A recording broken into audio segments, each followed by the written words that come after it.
เฮาสองตอนฟังผิด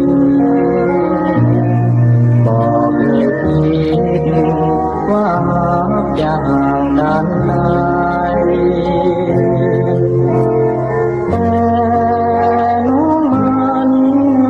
จะไปปล่อยให้ไว้ให้อยู่กับความตั้งใจป่านนี้เฮาสองแยกทางกันอยู่อยากจะรู้ว่านางหักอยู่กับใคร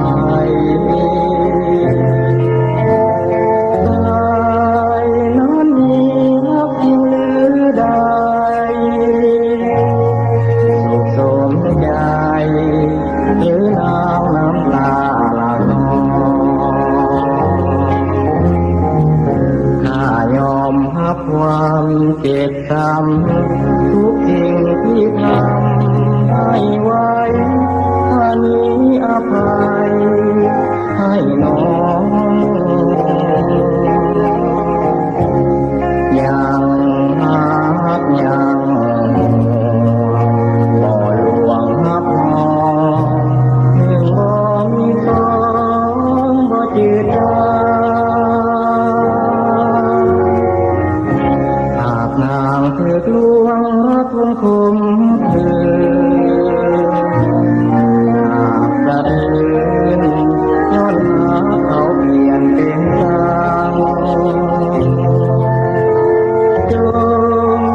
คืนหาคนที่หวัง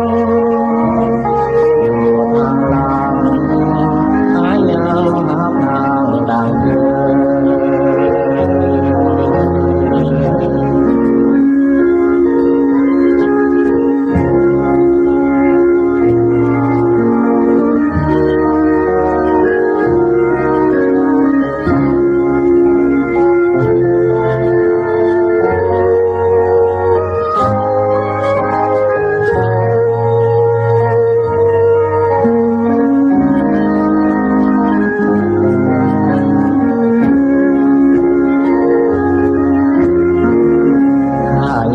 รับความเจ็บช้ำทุกสิ่งที่ทำให้ไว้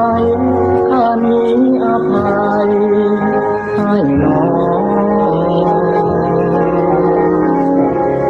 ยังหักยัง